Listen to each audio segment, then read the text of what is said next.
세속된 성전을 향한 거룩한 분노, 이러한 큐티 제목을 가지고 말씀을 나누도록 하겠습니다.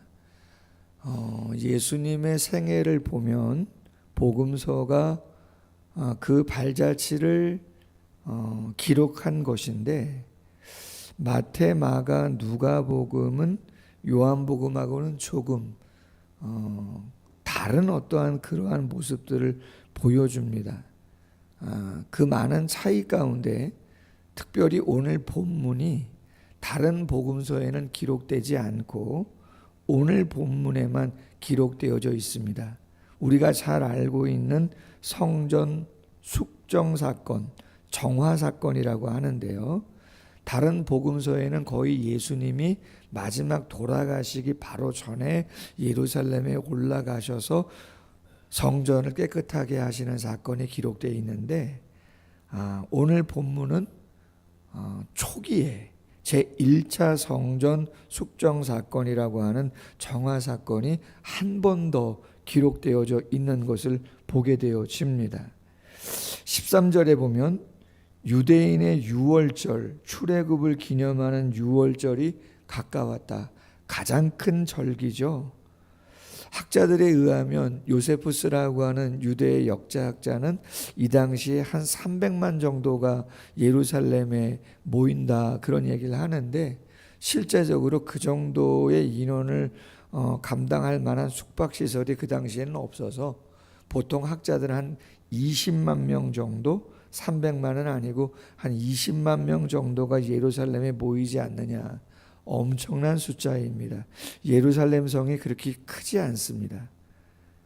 어마어마한 숫자가 예루살렘에 모였다는 것이죠.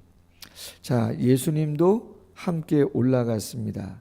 그런데 14절에 보면 성전 안에 소와 양과 비둘기 파는 사람들, 돈 바꾸는 사람들이 앉아 있는 것을 보게 되었다, 이 말이죠. 성전 뜰에 짐승들을 팔고 돈을 바꾸는 사람들이 즐비했다. 그럼 왜 즐비했는가? 구약의 제사입니다. 아직도 구약의 전통을 따르는 그러한 시대였기 때문에 소가 됐든지 양이 됐든지 염소가 됐든지 비둘기가 됐든지 뭐가 됐든지 그 예물을 가지고 하나님께 나와 제사를 해야 됐던 때입니다. 근데 조건이 있죠. 모든 제물은 흠이 없어야 됩니다. 절거나 어떤 상처가 있거나 그런 예물은 드릴 수가 없어요. 그러면 적격 여부를 누가 심사하느냐? 제사장들이 합니다. 제사장들이 제물을 갖고 왔을 때 이게 하나님께 드릴 수 있는 거냐 없는 거냐 적격 심사를 제사장이 합니다. 그런데 제사장들이 그것을 엄격하게 봅니다. 그런데 디아스포라라고 하는 많은 흩어져 있는 유대인들이 먼 곳에서 짐승들을 가지고 온다면 잘못될 수 있어요, 없어요? 잘못될 확률이 높습니다. 100kg, 200kg, 500kg, 1000kg 이상 가지고 오는 것도 힘들 뿐더러 가지고 왔다 할지라도 어려움을 당할 수 있다. 그리고 실제적으로 제사장들이 퇴짜를 많이 놨습니다. 퇴짜를 많이 놓으면 그 짐승 어떻게 합니까? 다시 가져갈 겁니까? 대전까지? 부산까지? 어렵습니다. 싸게 팝니다. 그걸 누가 사요? 제사장들이 다시 사죠. 싸게 팔아 다시 또 팝니다. 그런 일을 했다는 거예요. 누가? 제사장들이. 폭리를 누가 치래요? 제사장들이 취합니다. 돈을 왜 바꿔주냐? 이방에서 온 많은 사람들은 화폐를 자기들이 살고 있는 그 지방에서 쓰는 화폐를 갖고 경제활동을 하는데, 거기에는 이방의 왕들, 황제나 우상의 화상이 새겨져 있는 동전들을 씁니다. 그럼 하나님께 드리는 성전의 그 돈, 성전세, 그 성전세를 이방의 우상들이 그려져 있는, 황제들의 두상이 그려져 있는 그러한 돈을 성전세로 낼 수 있을까요? 받지 않습니다. 두로의 은화로만 받습니다. 세겔로만 받습니다. 그렇기 때문에 그것을 환전을 해야 되는 것이죠. 그럼 여러분 나가서 여행해 보셨지만 환전하면 뭐가 붙죠? 수수료가 붙습니다. 당시에 12.5%, 수수료가 12.5%예요. 그럼 그 12.5%의 수수료를 누가 받아요?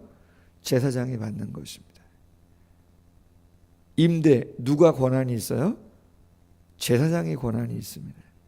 제사장이 좋은 자리, 좋은 돈 받고 자리세 받고 내주는 것입니다. 그러면 12.5%의 수수료를 받고 폭리를 취하죠. 뭐 하러 왔죠? 예배하러 왔죠. 하나님께 제사 드리러 왔잖아요. 감사해서 왔잖아요. 기억하려고 왔죠. 그런데 누구에게는 제사장과 그때 무엇인가 경제적인 이득을 얻기 원하는 사람들에게는 또 다른 생각을 할 수 있는 그러한 계기가 되어지죠. 거기에 시험거리가 있겠어요, 없겠어요? 있는 거죠. 그렇게 되고 싶습니까? 아니요. 그렇게 되고 싶지 않습니다. 사람 마음 똑같은 것이죠. 그렇게 할 필요가 없는데 그렇게 하지 않아도 되는 것을. 이사야 말씀 보세요. 하나님 뭐라고 말씀하세요? 나 더 이상 피냄새 맡고 싶지 않다. 나 질렸다 얘기하시잖아요. 너희가 가지고 오는 거 나 원하지 않는다고 얘기하시잖아요. 왜? 아시는 거죠. 노끈으로 채찍을 만드사 양이나 소를 다 성전에서 내쫓으시고 돈 바꾸는 사람들의 돈을 쏟고 상을 얻고 비둘기 파는 사람들에게 이르시되 이것을 여기서 가져가라. 내 아버지의 집으로 장사하는 집을 만들지 말아라. 마태복음 21장 13절에 내 집은 기도하는 집이다. 강도의 소굴을 만들지 말아라. 그렇게 이야기하고 있는 거죠. 제자들이 성경 말씀 시편 69편 9절에 다윗의 열심이 하나님에 대한 뜨거운 열정이 삼켰다라고 하는 그 말씀을 이야기하면서 주의 전을 사모하는 열심이 나를 삼키리라 한 것을 기억했다. 예수님의 모습을 보면서 의분을 통해서 그 잘못된 것을 깨닫게 하는 예수님의 그 의분을 보면서 다윗의 모습을 보게 되었다. 그런 것이죠. 물질주의, 상업주의, 교권주의, 세속화죠. 그 세속화가 교회 안에 얼마든지 들어올 수 있다. 세상의 모습이 얼마든지 교회 안에 들어올 수 있다. 그런 것이죠. 저희 교회가 임직을 한 2번 했습니다. 6년 됐을 때 한 번 했고 10주년 됐을 때 한 번 했습니다. 교회가 일반적으로는 무슨 5년, 10년, 15년 아니면 교회를 건축하고 입당하고 헌당하고 그런 특별한 일들이 있을 때 보통 임직식을 합니다. 저희 교회는 대한예수교 장로회 합동교단입니다. 학교로 이야기하면 총신, 칼빈, 광신 이런 대학이 저희 교단에 있는 대학들이죠. 장로교입니다. 장로교는 당회가 중요합니다. 당회는 장로님과 담임 목사가 교회의 모든 일들을, 교인의 대표는 장로예요. 교회의 대표는 담임 목사입니다. 교인의 대표인 장로님과 담임 목사, 교회를 대표하는 담임 목사가 회의를 통해서 많은 것들을 결정하죠. 그러나 그 모든 것들도 공동의회라고 하는 가장 중요한 18세 이상 세례교인들이 모인 그곳에서 모든 인사와 모든 재정의 결정은 다 하는 것입니다. 그리고 그 모든 것들을 집행하는 것들은 재직들이 실제적으로 하게 되어 있는 것이죠. 그러나 교회 형편에 따라, 교회 사이즈나 그러한 것에 따라 조금씩은 다를 수가 있습니다. 무슨 말씀을 드리려고 장황하게 설명했냐면, 교회가 임직을 할 때 돈을 받는 교회들이 있습니다. 저희 노회, 저희 시찰 가까운 교회에도 돈을 받습니다. 300만 원, 500만 원, 1000만 원. 그렇게 헌신하지 않으면 임직 주지 않습니다. 그냥 대놓고 얘기합니다. 나름 의미가 있을 수 있습니다. 여러 가지. 저희 교회는 그렇게 하지 않습니다. 모르겠습니다. 제가 은퇴하고 나서 후임 목사님이 어떤 목회 철학을 갖고 목회를 하실지는 모르겠지만, 제가 목회하는 시간 속에서는 그런 일은 없을 겁니다. 교회가 나름의 목적이 있고 나름의 의미가 있다 할지라도 오해를 받을 수 있는, 세상에 비추어졌을 때 돈 없으면 안 되는구나, 교회도 똑같구나, 그러한 일은 하지 않아야 되지 않는가 하는 생각을 갖게 되어집니다. 저도 신학을 공부했고 정통교단에서 목사 안수를 받았고, 부교육자부터 시작하면 30년이 넘게 교회를 섬겼습니다. 많은 교회를 섬겼습니다. 그러나 그렇게 하는 교회는 없었습니다. 저희 교회에서 제가 지금까지 겪었던 일 중에 이런 일이 있었습니다.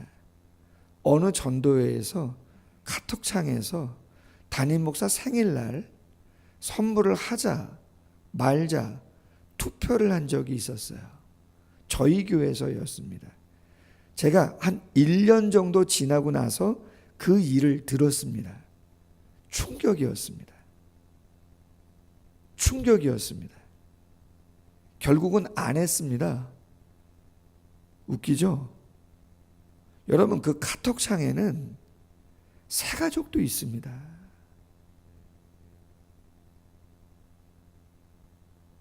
제가 완전 충격을 먹었습니다. 솔직히 그때.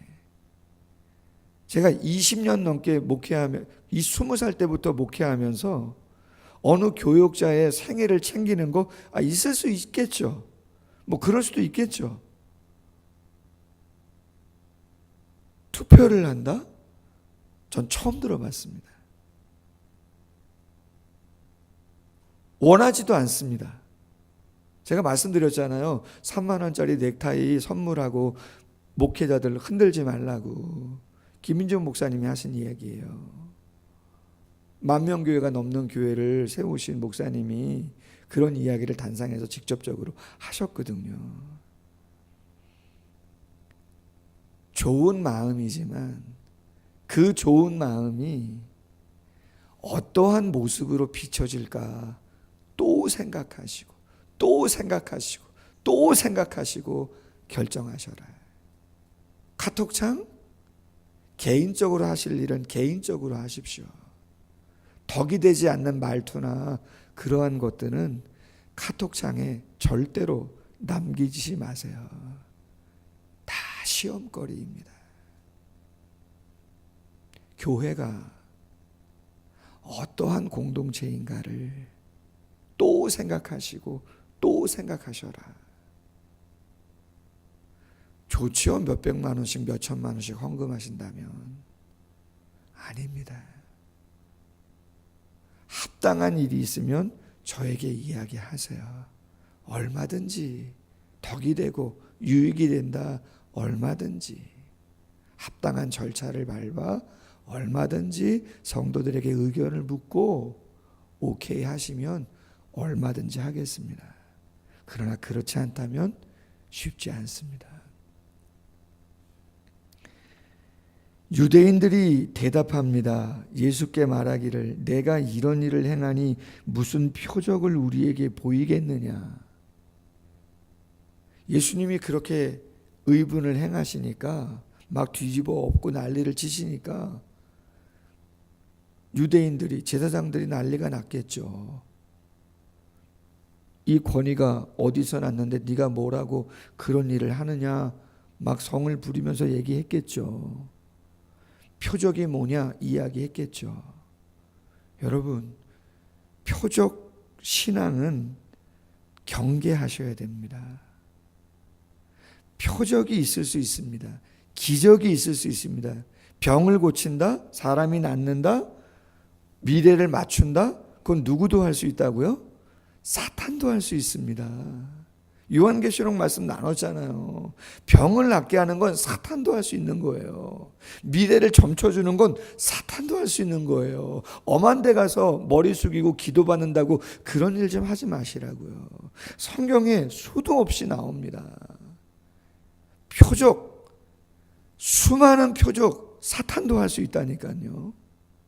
우리가 믿는 것은 병을 고치고 무슨 미래를 점쳐주고 그런 것을 믿는 거 아니에요. 그건 무당한테 가셔도 돼요. 무당도 할 수 있는 거예요. 그거는. 그런 것을 믿는 것은 경계하셔라. 예수님 말씀, 이 성전을 헐어라. 사흘 동안 짓겠다. 19절의 성전은 나온이라고 하는 단어고 14절의 성전은 히에론이라는 단어예요. 오늘 19절의 성전이라는 말의 의미는 몸을 의미하고 있는 단어입니다. 20절, 이 성전은 46년 동안이나 지었거늘 네가 3일 동안 일으키겠느냐.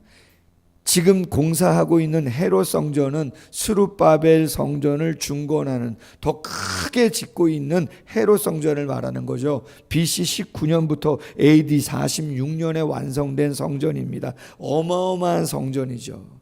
수십 년 동안 짓고 있는 이 성전 다 짓지도 못했는데 이걸 헐면 3일 동안 짓겠다고 네가 말하는 거냐 이야기합니다. 예수님 말씀합니다.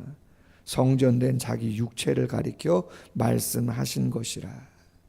고린도전서 3장 16절부터 17절, 에베소서 2장 20절로 22절 읽지는 않겠습니다. 거기에 뭐라고 말씀합니까? 성전은 당신의 몸이고 성도는 지체이고 성도 또한 성도의 몸은 성령이 거하시는 전임을 알지 못하느냐 그렇게 말씀하시죠. 물론 성전이 유형교회로서의 건물로서의 의미를 담고 있습니다. 그러나 교회의 가장 본질적인 교회의 의미는 뭡니까? 그렇죠. 무형교회죠. 보이지 않는 예수 그리스도가 십자가와 부활을 통해서 교회의 반석, 교회의 머릿돌이 되셔서 모퉁이 돌이 되셔서 교회가 어떻게 세워져 가야 하는지, 무엇 위에 세워져야 하는지, 주는 그리스도시요 살아계신 하나님의 아들입니다. 내가 이 고백 위에 내 교회를 세우리니 음부의 권세가 이기지 못한다고 했던 교회가 어떻게 세워지는 것인지, 교회의 중심이 무엇인지를 예수님이 정확하게 이야기하고 있는 것이죠. 죽은 자 가운데 살아나신 후에야 제자들이 이 말씀하신 것을 기억하고 성경, 구약 성경과 예수께서 하신 말씀을 믿게 되었다. 23절이야. 많은 사람들이 예수님께서 유월절에 표적을 행하셨어요. 병도 낫겠겠죠. 안진뱅이, 문둥병자, 안 못 보는 자 많이 고치는 표적을 보였겠죠. 그의 이름을 믿습니다. 자, 예수님은 그의 몸을 그들에게 의탁하지 않습니다. 왜요? 친히 모든 사람을 아시기 때문에. 예수님이 막 기적을 행하시니까 오병이어의 기적을 일으켰을 때 나중에 살펴보겠지만 요한복음 6장입니다. 임금 삼으려고 했잖아요. 억지로 왕을 삼으려고 했잖아요. 얼마나 인기가 많겠습니까? 예수님 믿지 않았다는 거죠. 25절 사람에 대하여 누구의 증언도 받으실 필요가 없으니 이는 그가 친히 사람의 속에 있는 것을 아신다. 여러분 누누이 말씀드립니다. 사람은요 믿음의 대상은 아니에요. 저를 너무 믿지 마세요. 존경한다? 쉽지 않습니다, 여러분. 그럴 수 있으시겠지만 성경이 이야기하는 것은 사람은 절대적인 믿음의 대상은 아니에요. 일반적인 은총 속에서 부모님이 믿음의 대상이 되고 친구가 믿음의 대상이 되고 배우자가 믿음의 대상이 되고 자녀가 믿음의 대상이 될 수 있어요. 그것은 은혜로 주신 거예요. 그러나 절대적인 믿음의 대상은 될 수 없어요. 왜? 내가 아무리 사랑하고 나에게 모든 걸 주는 부모님도 영원히 나와 함께하지 않아요. 내 배우자도 죄송하지만 여러분 나와 영원히 함께할 수 없어요. 내 자녀도 그렇게 잘 나가도 아니요, 그럴 수 없어요. 우리 목사님 그렇지 않을 수도 있어요. 우리 권사님, 우리 장로님 그렇지 않을 수도 있어요.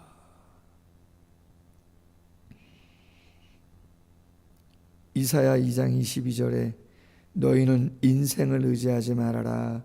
그의 호흡은 코에 있나니 수에 칠 가치가 어디에 있느냐. 그렇게 이야기하죠. 세속화된 성전을 향한 거룩한 분노. 우리가 하나님의 교회를 어떻게 알고 물질주의와 상업주의와 교권주의 내 마음 같지 않을 수 있습니다. 꼭 기억하시고 어떻게 하나님의 교회의 그 거룩과 온전함을 드러낼 수 있을까? 잘 감당하실 수 있는 우리 모두가 되기를 주님의 이름으로 소원합니다. 기도하겠습니다. 하나님 아버지, 너무 어려운 이야기입니다. 솔직히 교회는 죄인들이 모인 곳이고 한 번에 그 모든 죄가 해결되는 거 아니고 다 이룬 것처럼 느껴지더라도 또 어떤 일을 겪고 또 부족한 상황 속에 있다 보면 그 죄성이 또 올라와서 또 연약한 모습을 보이는 것이 우리 모두인데 하나님의 거룩한 교회의 모습을 온전히 보여드리는 거 쉽지 않음을 우리 잘 알고 있습니다. 그래서 또 생각하고 또 기도하고 또 사랑으로 덮어주고 또 덮어주고 또 기다리고 그 일을 끊임없이 하는 곳이 교회가 아니겠습니까? 하나님 도와주셔서 다 된 사람은 아무도 없음을 분명히 알고 있사오니 오늘도 다시 한번 말씀 앞에 서는 우리 모두가 되게 하여 주옵소서. 믿음의 절대적인 대상 될 수 없음을 깨닫고 사랑의 대상입니다. 이해해 주어야 할 대상입니다. 기다려 주어야 할 대상입니다. 사랑으로 덮어 주어야 할 대상이 우리 모두인 것을 다시 한번 더 생각할 수 있도록 도와주시고 주님이 우리를 그렇게 품어주셨던 것처럼 다시 한번 더 넓은 마음으로 품을 수 있는 모두가 되어질 수 있도록 주께서 함께하여 주시옵소서. 오늘도 새벽에 기도의 제목이 있어 찬 공기를 가르고 나온 성도들 꼭 기억하시고 그 발걸음에 담겨져 있는 간절함 주께서 꼭 기억하시고 가장 좋은 모습들로 응답하시고 역사하여 주시옵소서. 감사하며 예수님의 이름으로 기도하옵나이다. 아멘. 계속해서 기도하시다가